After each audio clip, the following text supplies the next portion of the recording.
আসসালামু আলাইকুম। উপস্থিত সম্মানিত স্যার মহোদয় এবং সবাইকে ধন্যবাদ। আমি আনোয়ার হোসেন শঙ্কর দীর্ঘদিন কারাবাসে ছিলাম। 2005 সালে এপ্রিল মাসের 5 তারিখে কমলাপুর রেল স্টেশন থেকে আমাকে পুলিশে নিয়ে যায় এবং সাথে কিছু লোক নিয়ে যায়। গারাতের থেকে কিছু লোক তাদের পুলিশের শর্ত মেনে ছাড়া পায়, আমি পাইনি। একটা অজ্ঞাত ভিকটিমের মামলায় আমাকে 5 তারিখে অ্যারেস্ট করে আর 9 তারিখে ম্যাজিস্ট্রেটের কাছে নিয়ে যায়। তারপর 3 দিন রিমান্ড চায়, 7 দিন রিমান্ড চায়, 3 দিন রিমান্ড মঞ্জুর করে। দেখ বিভিন্ন অত্যাচারের শিকার হয়েছি। তারপর 14 তারিখে এপ্রিলের 14 তারিখে কারাগারে প্রেরণ করে। তো এগুলি যখন মিডিয়ায় প্রচার হয়, আমার ফ্যামিলির লোকে জানে, আমার সাথে দেখা সাক্ষাৎ করলো। কিন্তু আমি যখন জানতে পারলো যে আমি মার্ডার মামলার আসামি, জেলে আছি, সমাজের লোকেরা আমার ফ্যামিলির সাথে মিলামিশা কমায় দিছে, উঠা বসা কমায় দিছে এবং সামাজিক কিছু প্রভাব ফ্যামিলির উপরও পড়ছে। এই জন্য ফ্যামিলি আর টিকে থাকতে পারেনি, তারা জায়গা জমি সব বিক্রি করে অন্য জায়গায় চলে গেছে, আমার সাথে আর দেখাও করেনি। দীর্ঘ 17 বছর জেলে ছিলাম। 2016 সালে আমার মৃত্যুদণ্ডের রায় দেয়। তারপর কন্ডেম সেলে ছিলাম। সেখানে 2022 সালে হাইকোর্টের বিচারপতি কৃষ্ণা দেবনাথ স্যারের কোর্টে আমার মামলা উঠে। এর মধ্যে 2013 সালে অ্যাডভোকেট আলমগীর সাহেব, উনি আমার বাড়ি লক্ষ্মীপুর, আলমগীর সাহেবের বাড়ি লক্ষ্মীপুর, উনি কারাগারে যায়। ওখানে আমার সাথে পরিচয় হয়। তারপর উনি একটু সিম্পিতি দেখাইলো আমার মামলা নিয়ে কিছু কাজ করলো। তো মামলা শিশিরমণি স্যারের সাথে আলোচনা করলো। শিশিরমণি স্যার আন্তরিকতার সহিত আমার মামলার কাজ দেখাশোনা করে। আমার ফ্যামিলির সাথে তো আর দেখাশোনা হয়নি, দেখা সাক্ষাৎ হয় না, তারা তো চলে গেছে অন্যত্র। কোথায় গেছে তখন আমি জানতামই না। শিশিরমণি স্যারের মাধ্যমে, আন্তরিক চেষ্টার মাধ্যমে আল্লাহ আমাকে জেল থেকে মুক্তি করে। বাইরে তার ফ্যামিলির পরিচয় পাইনি, ফ্যামিলি কোথায় আছে খুঁজে পাইনি। তারপর অ্যাডভোকেট আলমগীর সাহেবের বাসায় ছিলাম কারাগার থেকে বের হয়ে প্রায় 10 দিন। উনি একটা কাজের ব্যবস্থা করে দিল, কিন্তু সমাজের এমন অবস্থা, যখন জানতে পারছে আমি কারাগারে ছিলাম, আমার সাথে অনেক মানুষ আন্তরিকতার সহিত মিশেও নাই, আর তার বিভিন্ন রকম মনোভাব প্রকাশ করলো যে নিজের কাছে খারাপ লাগছে। এত বছর জেলে ছিলাম, কষ্টে ছিলাম, এখন জেল থেকে বের হয়েছি, এখন মানুষের মন মানসিকতা অন্যরকম, কেমন কটাক্ষ করে মানুষে, খারাপ লাগে। তাই ওখান থেকে আবার চলে আসলাম অন্য জায়গায়।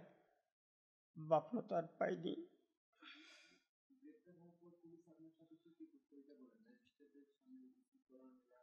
হ্যাঁ, গ্রেপ্তার হওয়ার পর আমাকে তো 5 তারিখ হইতে 9 তারিখ পর্যন্ত অনেক অত্যাচার করছে, কারেন্টের শর্ট দিছে, মারছে, তারপর মুখের মধ্যে গামছা বেঁধে পানি মারছে, পানি ডালছে।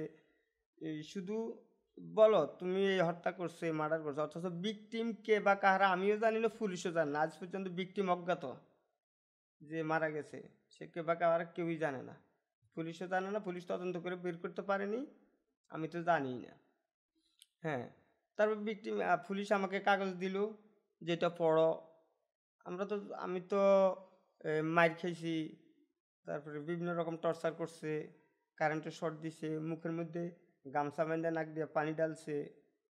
তো আমার তো ব্রেন ঠিক ছিল না তখন। ওই পুলিশে যা বলো সব হা হা, বাঁচার জন্য হা, কিছু খাবারের জন্য হা হা করি, একটু ঘুমানোর জন্য ওরা যা বলে তাই বলি। আর কি বলবো, যেহেতু ওখানে আমি আছি, আর তো পুলিশ আসার তো কেউ নেই। ওরাই এখন, ওদের কথা শুনলে ওরা একটু শান্তি দেয়, ওদের কথা না শুনলে ঘুম নাই, খাবার নাই, কঠিন কষ্ট হয়।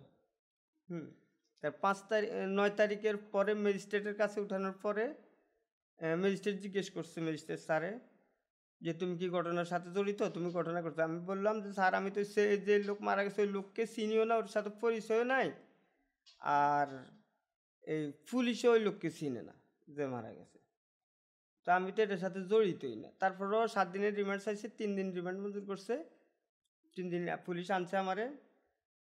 আনার পর এখন বললো যে তুমি যদি এখানে থাকো, তোমার তো গার্জিয়ানের লোকও দেখা করে নাই, কেউই নাই, তোমাকে এখানে মেরে ফেললো, কেউ জানবে না। পুলিশ আমাকে নিয়ে গেছে, এই নিয়ে গেছে একটা গাজীপুর একটা বাগানে নিয়ে গেছে।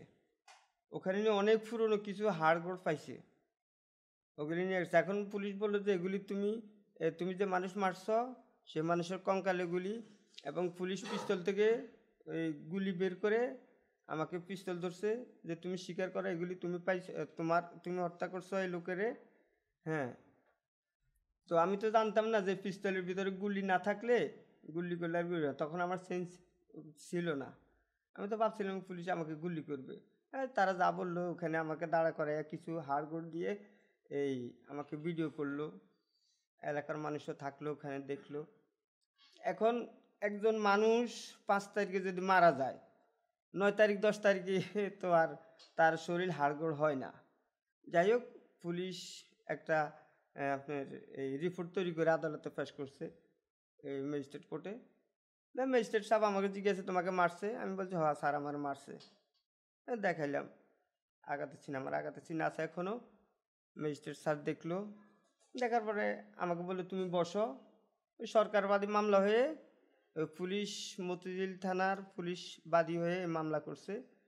তারপর কোর্টে আবার বাদীকে যখন জিজ্ঞেস করলো রায় দেওয়ার সময় যে আপনি কিছু দেখছেন, কিছু কী বলেন মামলার ব্যাপারে, বাদী বললো যে আমি তো কিছু দেখিও নি, কয়েকজন লোক তারে থানায় নিয়ে আসছে, তারপর আমরা তাকে জিজ্ঞাসাবাদ করলাম, তারপর আমরা জানলাম যে সে মার্ডারের সাথে জড়িত, সে মার্ডার করছে, এইসব আমরা রিপোর্ট দিলাম, কিছু কাগজপত্র দিল আর কি। তাদের বলো মনে হয় 161।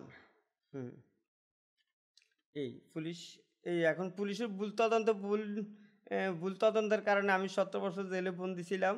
এদিকে আমার বাপ মাও চলে গেল, আমার সয় সম্পত্তি বাপ মা থেকে কিছু পাইনি, জেল থেকে বেরোলাম তাও কিছু পাইনি। এবং পুলিশ যদি সঠিক তদন্ত করতো, সঠিক রিপোর্ট দিত, তাহলে আমার এত কষ্ট হইতো না। জেলে গিয়ে জানতে পারলাম যে এরকম অনেক লোক আছে, অনেক লোক তদন্তের ভুলের কারণে, আপনার ভুল তথ্য দেওয়ার কারণে অনেক মানুষের তার জীবন থেকে অনেক সময়, মূল্যবান সময়গুলি চলে গেছে। আমি যখন জেলে যাই তখন আমার বয়স তো কম ছিল, আমার বয়স ছিল 28 বছর। আমি 17 বছর জেল থেকে বাইরে হয়েছি। বাইরে হওয়ার পরে আমি তো আর এখন আগের মতো নাই, অনেক কিছু না, আমি অনেক কিছু হারিয়ে ফেলছি। তো আমিও চাই যাদের সামর্থ্য আছে এই রিমান্ডে নিয়ে মিথ্যা কথা বলানো বা সঠিক তদন্ত না করে এই কিছু মানুষকে, নিরীহ মানুষকে এই জেলের ভিতরে রাখা, এগুলি যদি তারা সংশোধন করে দিতে পারে, সঠিক বিচার সবাই চায়। যারা অপরাধী তাদের তদন্তের মাধ্যমে তাদেরকে বের করে সঠিক বিচার করা হোক, কিন্তু নিরীহ মানুষদেরকে এভাবে হয়রানি করাটা আমি ঠিক মনে করি না। কারণ মানব জীবন একবারই পায়, মানুষের জীবনে সব কিছু ধ্বংস হয়ে যায় ভুলের কারণে, পুলিশের ভুলের কারণে, রিমান্ডের ভুলের কারণে। তো সবাই সঠিকভাবে তদন্ত করে আইন আদালতের কাছে যদি তাদের রিপোর্টগুলি পেশ করে, আশা করি দেশে অপরাধীরা শনাক্ত হবে, আর নিরপরাধ মানুষ যারা আছে তারাও এত কষ্ট করবে না। এ বলে আমার বক্তব্য শেষ করছি।